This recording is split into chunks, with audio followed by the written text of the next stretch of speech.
Good morning, good afternoon, good evening, or as we like to say here at Shady Acres Woodshop, howdy. Today I have a piece of yew. It's been a while since I turned any yew. This one's in kind of poor shape, kind of really nice shape, and then kind of really poor shape. It's roughly 10-inch diameter. It's about 4 inches thick at the highest point right here, but that highest point's going to go away, and we'll end up with it probably about 2.5, 3 inches finished once it's finished. So I've got my 5/8 inch bowl gouge all sharpened up. I'm going to get my mask and face shield on, and we're going to get to making a plain old ordinary everyday bowl. Stand by. About 400 RPM is all I can get right now.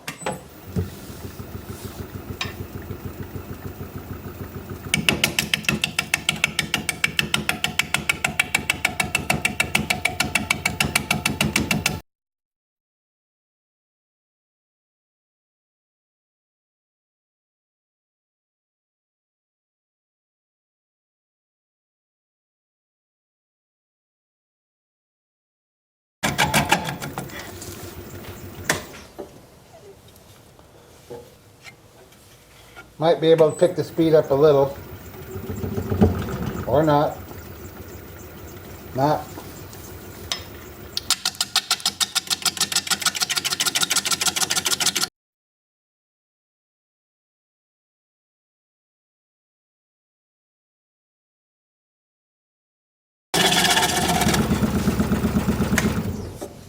It's a shame to cut away all this good stuff just to get down to the bad stuff, but that's the shape of the piece of wood that I started with. I can't do much about that. Maybe I will start working at this corner a little bit.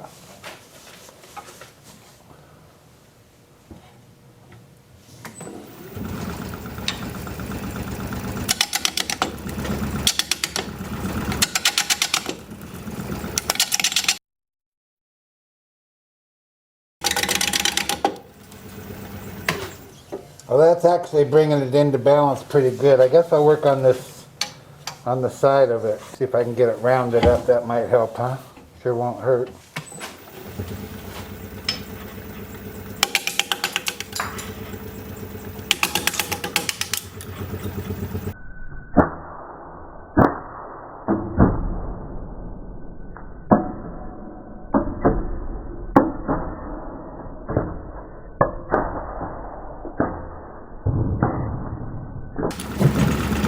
Well, it did hurt, see? Oh boy, we lost half of it. Well, I didn't know that was going to happen. I guess I'll reposition my center, move it out here. Going to end up with about a 7-inch bowl. Just hate to waste wood. Let me get it remounted, I'll be back. Okay, here's where we are. I drilled a new hole for a new center. I drew a circle to give me an idea what that's going to be. It's a 7.5-inch circle. I drew my circle so that I can attempt to keep some of this right here because it's kind of cool, but it might happen, it might not, I don't know. My circle comes right to the edge here.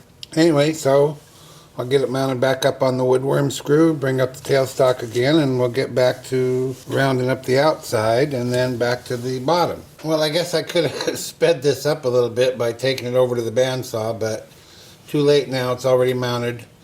I'm just going to work on getting it into round.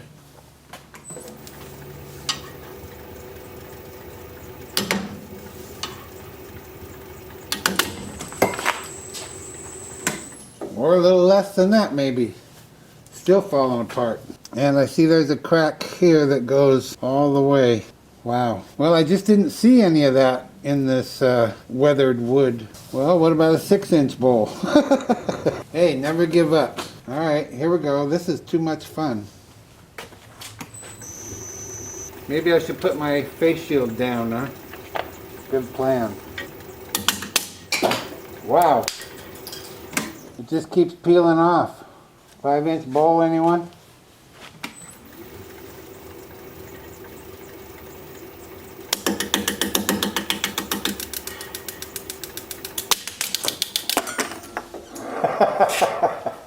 Oh my gosh. Alright, well, maybe I should take it over to the bandsaw. I'm not giving up. I hate wasting wood. I'll be right back. Okay, we're going to try this again at 1400 RPM now that it's a little rounder. It still may come apart. It's not a deep crack, but it's punky right along here. So if it comes apart again, then, no video this week. I'm not trying to make a Q-tip holder here. Let me get my mask and face shield on, got my 5/8" ball gouge all sharpened up, and we'll see what happens.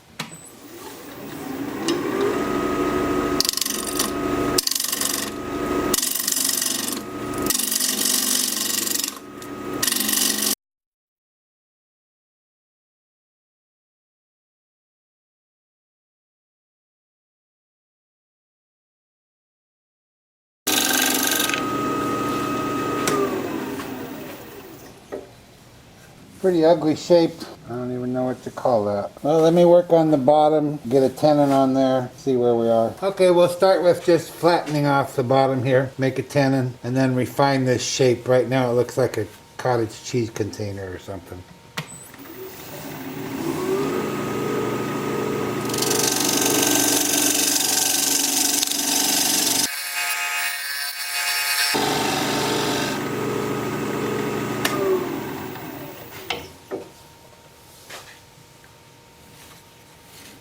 And that's our tenon size. Also, I've switched to a 1/2" standard grind ball gouge.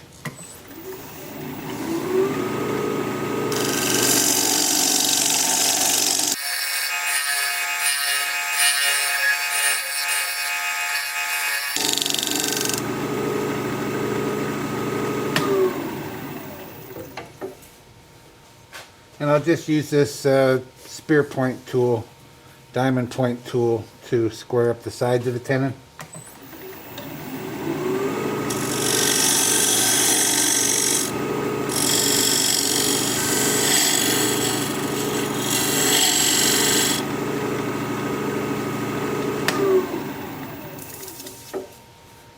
And that's good. Now, what can we do with this profile? Boy, we got to do something.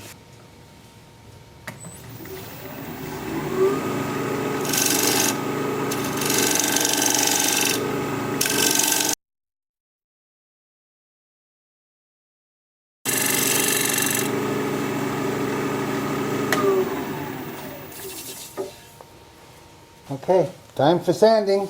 Now before I sand, I always spend a little bit of time cleaning up my area. And the reason I do that is because compressed air plays a big part in my sanding process, and I don't like blowing wood chips all over the place. So I clean the place up, and I always blow the piece off before I start sanding. Well, when I directed air at this, what was a small crack, it just grew and grew and grew and grew and grew till it comes up here about 3/4 of an inch. So it's going to show in the bottom of the bowl. Now I could fill this at this point. I'm not going to. I guess what it is, I guess I like perfection mixed with imperfection. Maybe that's a good way to describe my my wood turning. It's possible that I'll fill it from the inside when I can see it better, because it's difficult to see. It goes in there quite a little ways. Maybe not 3/4 of an inch, maybe 1/2 inch. Anyway, just gonna leave it the way it is. I could make a shallow bowl, but that, that'd be the bottom of the bowl would be here,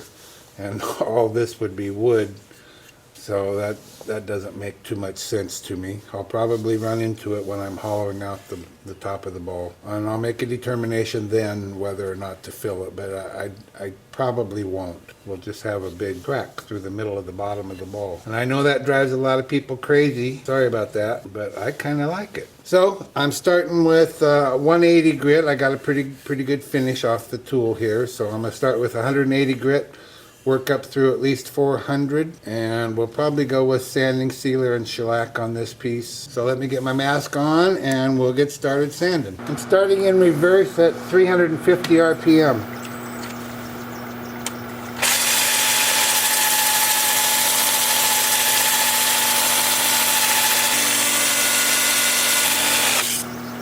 And then I'll alternate between forward and reverse, and like I said, up through at least 400 grit. And I'll see you back here when it's time to put some sanding sealer on. I never know what I'm gonna get with the U that is available to me, and it's not like I have a lot of it. I have turned I don't know, 2 or 3 pieces of it. Sometimes it's really amazing, like this, and sometimes it's like that. very plain. Just don't know what I'm going to get. So this is the first of probably 2 coats of sanding sealer. Got a pretty good finish on here, and I don't think it's going to soak up a lot. So 2 coats should do it. And then I'll put on 2 coats of shellac, and that should do it. If it doesn't, I'll put on a 3rd, but I think it will. And I need to use a brush to get in this crack. So I just took the squirt bottle part off of my bottle here, and I'll just dip the brush in and force some of this into that crack. I probably could have just left the tip on and squeezed it into there, but then it'd be running all over the place. So I'll let this set up for probably half an hour is what it'll take, and then I will abrade it with a nylon abrasive pad, and I'll do that between all coats of sanding sealer and shellac, and I'll bring you back when it's time to turn this around and work on the inside. See you in a bit. Well, I got a real nice sanding job on there, so it only took 1 coat of sanding sealer, and then I put 2 coats of shellac on, and it looks real nice on the outside. So I've got it turned around and chucked up on the tenon, and we're going to be turning at 1800 RPM with a 1/2 inch standard grind bowl gouge, mask and face shield on.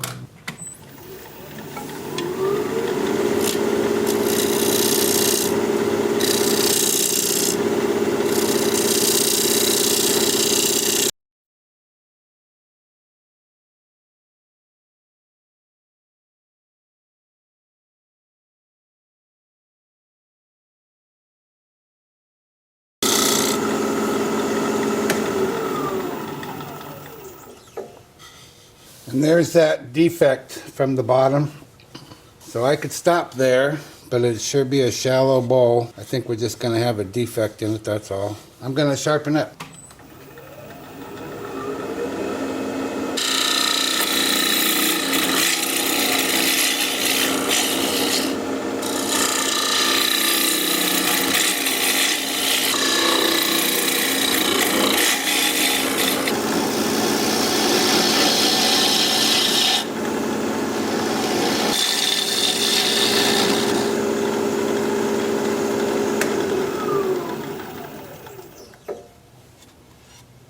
Yeah, that's alright. The darker wood surrounding that looks good to me. But we're probably getting down there thickness-wise in the bottom. Let's have a look. Yep, maybe 3/16, not more than that.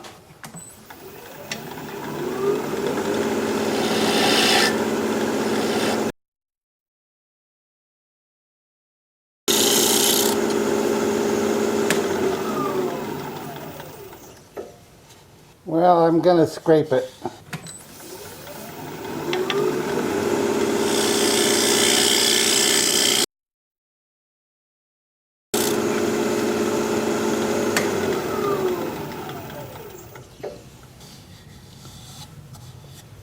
Yep, time for sanding.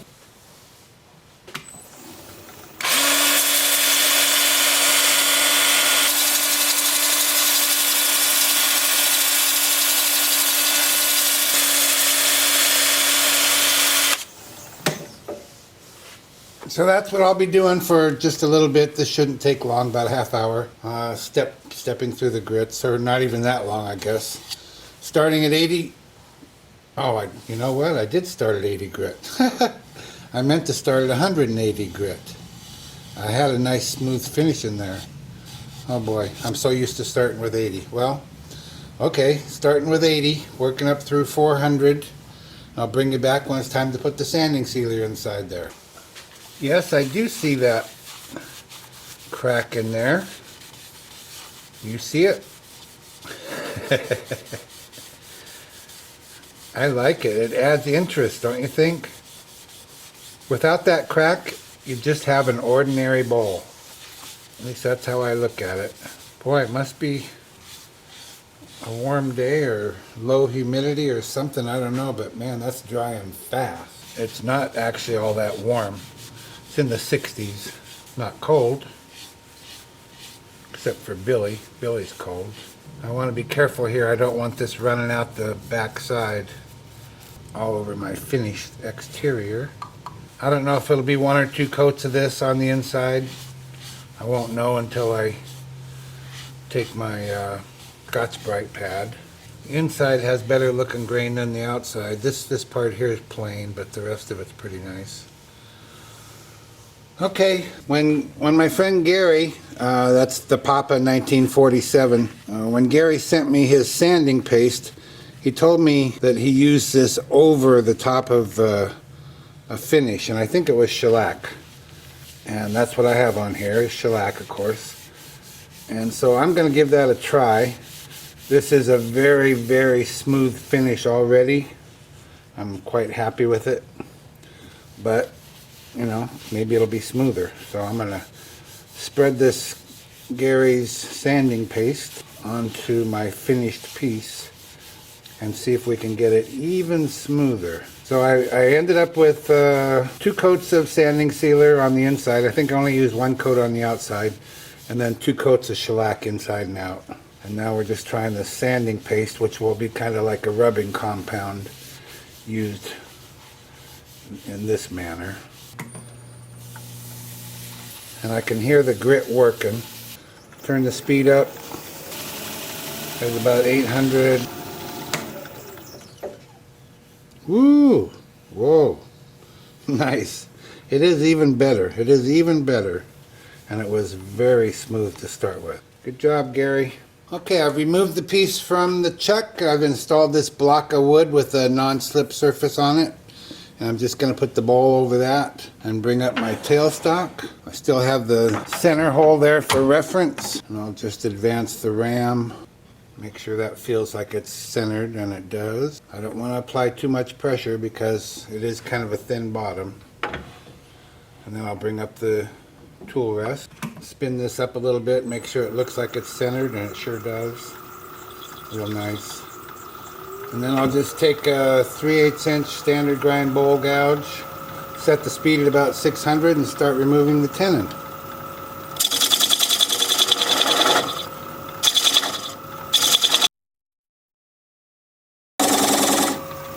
Now I don't need to remove the entire tenon. I've probably removed enough. We'll check for clearance, and we're good. That's low enough, and I kind of like to leave it for a little bit of visual interest. So that's as low as we'll go.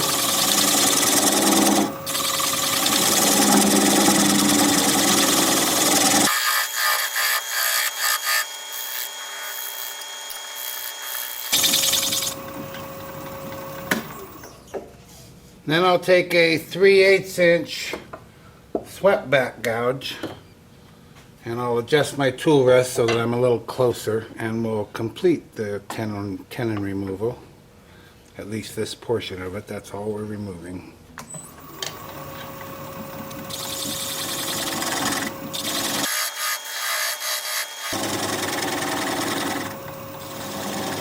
And as it gets smaller, I'll reduce the speed. We'll go down to about 400. Just in case anything unexpected happens, I can react quickly enough. So I'll apply the bevel of the gouge against the bottom of the bowl. Right hand on the gouge. Turn the speed down to about 200. Right hand on the gouge, left hand on the switch. And when the little nub stops turning, we know we're through.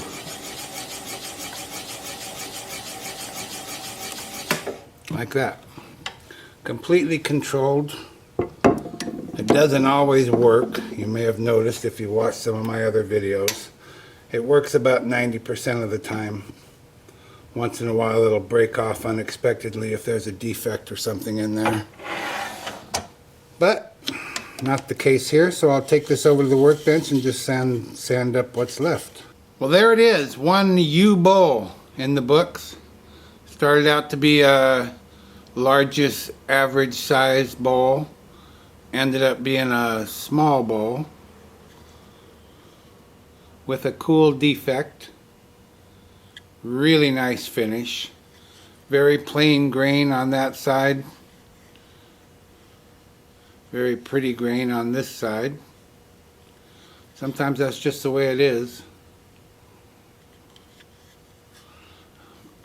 It's just smooth as can be. You can probably see the glow. I'm pretty happy with it. I wish it could have been bigger, but it couldn't, could it? If you like this video, thumbs up please. I'd sure appreciate it. If you're a subscriber, thank you very kindly. I truly appreciate that. If you're not a subscriber, you might consider becoming one. I put out regular videos, about one a week, and I'd like to keep in touch. Your comments are always welcome, and I respond to all of them.